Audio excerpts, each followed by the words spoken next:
Joining us now for more on the state of the presidential race, Kyle Kondik, political analyst at the University of Virginia Center for Politics and the author of the new book, The Bellwether, Why Ohio Picks the President. Kyle, good of you to spend some time with us today. Thanks, John. It's fascinating to me. Our most recent Fox News polls, fresh off the presses, and we had it there at the top of the hour, showed that it's 44-41, Hillary Clinton over Donald Trump by 3 points, well within the margin of error. This is among likely voters. And yet your crystal ball has Hillary Clinton at, what, 352 electoral votes, likely?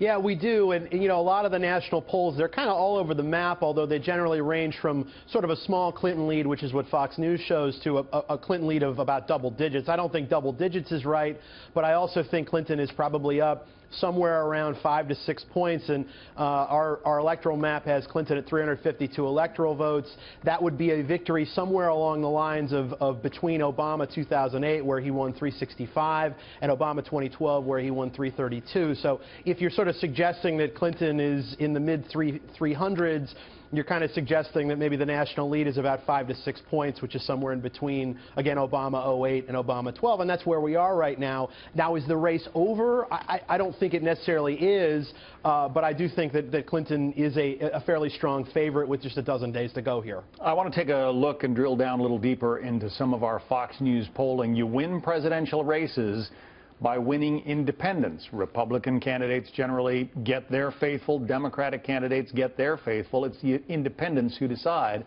And Donald Trump is seeing increased backing among independents, also greater strength of support. 68% of those who back Trump say they are strongly backing him. 61% of Clinton's backers say they back her strongly. So if Trump is winning among independents, how big a margin does he need?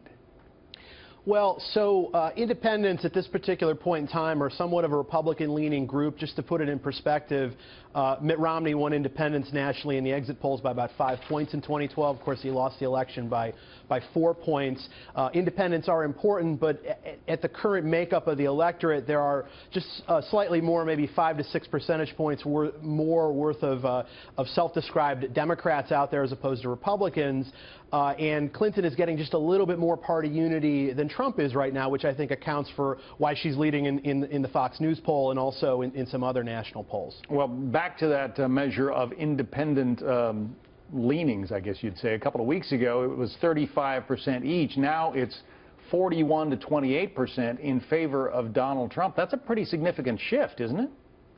It is, although, again, Clinton is still leading in that poll and is leading by a little bit more in some other places. And so, I think she's still okay, although I think that, you played some of the sound from Robbie Mook earlier. They certainly don't want their voters to get complacent. One advantage that I think Republicans have in general is that their electorate, while maybe a little bit smaller at its peak than the Democratic electorate, is a little bit more reliable. And so if Democratic turnout sort of sags in the final days here, that could be problematic for Clinton, and so that's something to watch. In your electoral crystal ball, you have pushed New Hampshire and Wisconsin from lean Democrat to likely Democrat. What does that do, in your view, to Donald Trump's electoral college chances?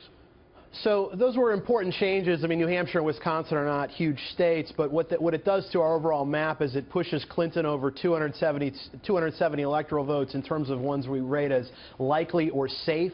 And so she has a very solid lead in enough states to get to 270. So not only does Trump need to win states that are closer right now, like Florida, North Carolina, Ohio, Iowa, he also needs to breach one of these states that we're calling likely for Clinton, be it a New Hampshire or a Wisconsin. And Trump has not led a single poll in New Hampshire or Wisconsin in the general election period. So, he's got a lot of work to do here. According to the title of your book, Ohio always picks the president. Right now, in the Real Clear Politics average, Donald Trump is up 1.1% in Ohio. What does that tell you?